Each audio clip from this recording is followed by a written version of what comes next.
Para personas inquietas, Capital Radio. El remate, con Miguel Ángel González Suárez.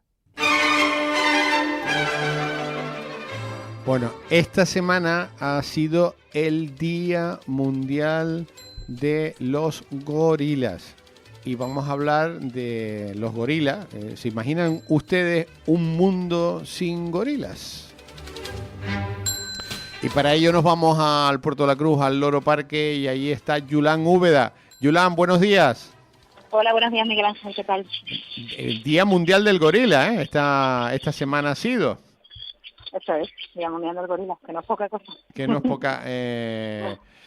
Fechas importantes, ¿no? Para una especie tan amenazada. Sí, es una especie, en concreto la que alojamos aquí en Loro Parque, es el gorila de llanura occidental, que está en peligro crítico de extinción. Eso significa que la próxima categoría va a ser estar extintos en libertad, ¿no? Porque realmente son especies muy, muy amenazadas. ¿Qué significa peligro crítico en extinción? Básicamente significa que las poblaciones han decaído muchísimo, pues entre un 80 o 90% en los últimos años o incluso en las últimas generaciones, ¿no? Incluso hay otra manera también de determinar lo que es el número que queda, ¿no? Que en ese sentido se habla de unos 250 individuos, pero es verdad que con el gorila de llanura occidental, las poblaciones, las últimas estimaciones que hay son de 125.000 individuos, que es verdad que parece una cifra relativamente elevada, pero que si tenemos en cuenta todas las amenazas a las que están supeditados y además consideramos momentos en los que se han perdido a gran parte de la población, como por ejemplo con aspectos como el ébola, ¿no? Pues entendemos que está en peligro crítico de extinción, ¿no? Porque realmente ha bajado muchísimo sus poblaciones, están muy amenazadas. ¿Para qué sirven estos días internacionales, estos días mundiales? Bueno, pues básicamente para visibilizar, ¿no? Especialmente con aquellas especies que tienen más interés, sobre todo por este tipo de aspectos, ¿no? Porque están realmente amenazadas en la naturaleza, ¿no? Y es importante que a la gente le llegue eso, de, mira, que los gorilas están realmente mal, hay que aportar esos pequeños granitos de arena, ¿no? ¿Y qué tipo de acciones sirven para revertir esta situación de amenaza en esta especie? Pues acciones que no son demasiado fáciles, porque al final siempre hay una que es común a lo que afecta a todos los grandes simios, ¿no? Que sabemos la deforestación, y esto no es fácil, ¿no? Porque todos necesitamos aceite de palma, todos necesitamos coltán en nuestros teléfonos y ese tipo de cosas, o incluso nuestros muebles de Ikea, ¿no? O de cualquier marca que sean, ¿no? Entonces eso es difícil porque al final ya no es solo la deforestación, sino que el simple hecho de crear caminos para deforestar hace que también sea más fácil acceder a las poblaciones que hay en la naturaleza, ¿no? Y esto tiene otro añadido que es el bushmeat, que es lo que se conoce como carne de selva. Y es que los gorilas y los chimpancés en África son consumidos, ¿no? Ten en cuenta que estamos ante poblaciones muy pobres, ¿no? Y que cualquier animal salvaje que se cruce por delante es susceptible de ser comido, ¿no? Y si a eso le añadimos que yo mato a los adultos para comer porque tengo hambre, yo y mi familia, pero es que además las crías las puedo vender en el mercado negro y sacar mucho dinero, pues claro, esto es complicado, ¿no? O sea que revertir este tipo de cosas en países tan pobres y además con intereses tan grandes como puede ser todo lo que es la industria maderera y la deforestación, la agricultura, etcétera, etcétera, está complicado. Pero además, es lo que te decía, se sabe que los gorilas, ha habido al menos un par de brotes de ébola bastante potentes en el pasado, que han esquilmado prácticamente poblaciones enteras de gorilas de llanura occidental, ¿no? Entonces, ya con cosas como estas no podemos, prácticamente es mucho más difícil pelear, ¿no? Y sobre todo es eso, o sea, son realmente peligrosos, ¿no? Porque pueden acabar con comunidades enteras, ¿no? ¿Y cuál es el trabajo del Loro Parque en este sentido? Pues un poco, pues mira, esto sería uno de los trabajos del Loro Parque en este sentido, ¿no? El exponer tenemos un departamento de educación, como bien sabrás, ¿no? Y uno de los aspectos es exponer qué pasa con estos animales, ¿no? Cuáles son sus amenazas y ver cómo proceder a mejorar esto, ¿no? Y colaborar en la medida de lo posible también con programas de investigación y demás, ¿no? Ese es uno de los aspectos, ¿no? Pero evidentemente también, más allá de la educación, Loro Parque también colabora con todo lo que es la investigación, ¿no? Que todas aquellas investigaciones que se desarrollen en animales que están bajo cuidado humano pueden ser extrapolados a poblaciones en libertad, ¿no? Y por último, lo que es la conservación. En el peor de los escenarios, que esperemos que no llegue, pero que sospecho que dentro de unos años, tal vez Miguel Ángel tú y yo no lo vivamos, pero pueda llegar, pues al final los únicos reservorios que van a quedar son los que están bajo cuidado humano, ¿no? Y tal vez haya que hacer ese tipo de acciones, ¿no? Mira, y es curioso porque en el Loro Parque hay un grupo, pero de machos solteros. Explícame esto.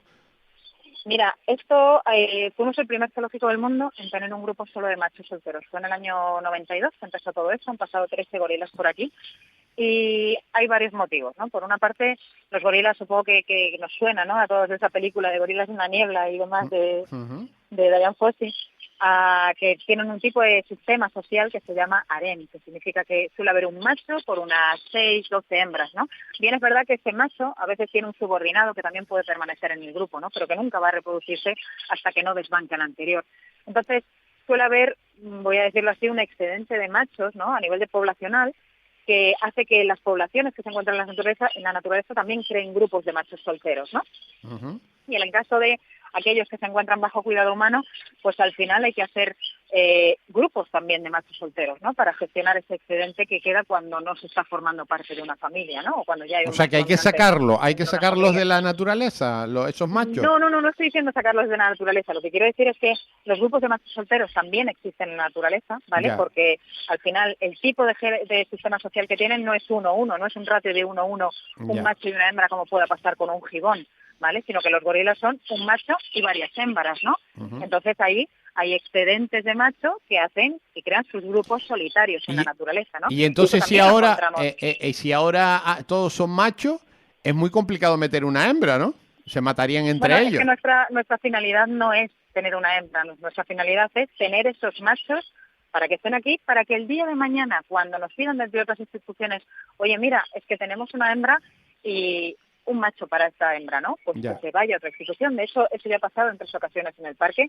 El último, de hecho, se fue hace un par de años, que fue Kiburi, se fue al Zoo de Londres y ha sido padre, ¿no? Con lo cual está contribuyendo con todo lo que son los temas de conservación, ¿no? De cría bajo cuidado humano. O sea, que ese es el que viajó el año pasado, ese macho. Hace 2, es el último que viajó. El último que viajó y va a una comunidad de hembras, ¿no? Fue a una comunidad donde creo que eran 2 hembras. Es que ahora yo no estaba ni siquiera aquí en el parque, creo recordar que eran 2 hembras las que había ahí. Y se ha reproducido con esas hembras y ha habido 2 crías. Bueno, ¿cómo son los gorilas en general? ¿Cómo son en qué sentido? En el sentido, porque yo cuando voy a verlos están muy tranquilos, ¿no? Muy relajados en su hábitat. Bueno, son animales folívoros y eso se nota incluso en la, no te voy a decir la personalidad, pero sí en el comportamiento, ¿no? Son animales que fundamentalmente comen hojas. Las hojas son alimentos de muy baja energía y tienes que consumir muchas hojas para alimentar ese pedazo de cuerpo que tienen los gorilas, que llegan a pesar hasta más de 200 kilos, ¿no? Entonces, ya simplemente ese tipo de actividad que tienen de estar buscando comida, forrajeando comida, entiendo que es una adaptación ecológica que hace que sean especies más tranquilas que tal vez otras, ¿no? ¿Son peligrosos? Son animales bastante tranquilotes. ¿Son peligrosos? Son peligrosos porque tienen 200 kilos. Claro que pueden ser peligrosos, pero sí que yo siempre digo que dentro del grupo de los grandes simios, tal vez sería el que menos miedo me daría. Evidentemente, si estás delante de un gorila y hace un display, que es esta demostración de fuerza que hacen, que se dan golpes en el pecho y tiran para adelante, te pueden dar un golpetazo en la espalda, ¿no? Pero no se van a cebar tanto como sí tal vez lo haría un chimpancé, ¿no? Que en ese sentido sí me parecen bastante más agresivos que un gorila, ¿no? Yulán, gracias por atendernos, gracias por visualizar en lo que son los gorilas y por la importancia de la conservación de esta especie que está en un momento difícil. Totalmente, gracias a vosotros por darnos voz. Bueno, un abrazo muy fuerte y que tengas buen día. Otro grande buen día también para ti. Capital Radio.